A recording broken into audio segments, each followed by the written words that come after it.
अगर आप भी चाहते हैं TRS फिल्म्स का ऑडियो वीडियो सबसे पहले आपके पास पहुंचे, तो लाल बटन दबाकर चैनल को सब्सक्राइब करें और बेल आइकन दबाना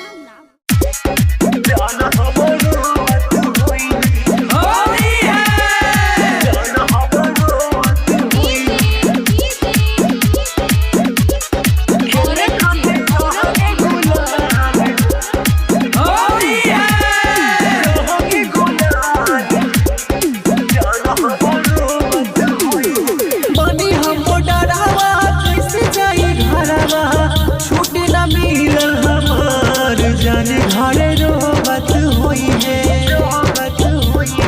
बानी हम डरावा कैसे जाई घरवा छुट्टी ना मिलल हमार घरे रोबत होई है खेले खातिर रहोगे गुलाल जान हम रोबत होई है खेले खातिर रहोगे गुलाल जान हम रोबत होई है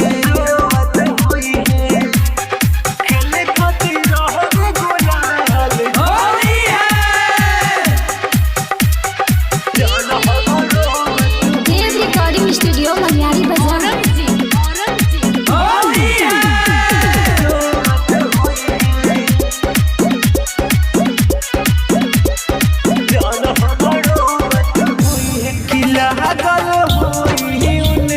ध्यान हमारे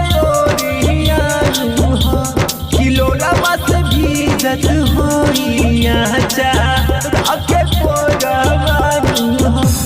किला गल होई उनकर ध्यान हमारे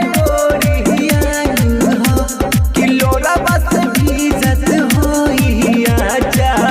राके को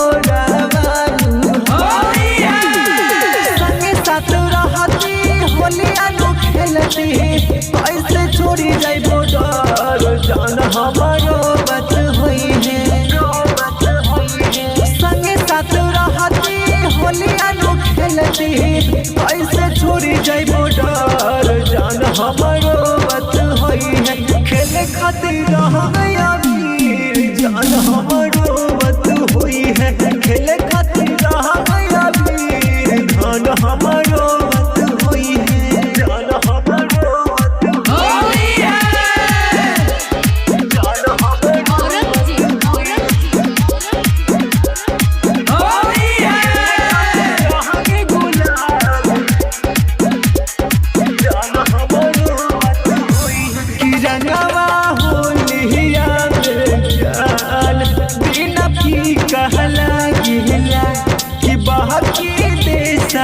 हम पे हाथ कार जाके हिला कि रंगवा होलिया में जान बिना भी कहला गेला कि बाकी देशवा पे हम पे हाथ कार जाके हिला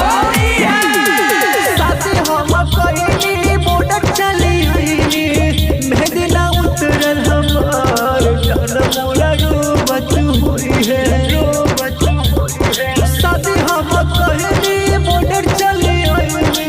मेहंदी ना उतरल हमार जान मोरा रोबत होई है खेले खातिर रंगवा वीर जितेंद्र मोरा रोबत हुई है खेले खातिर रंगवा वीर जान मोरा रोबत हुई है। Recording by Dev recording studio Maniyari बाजार।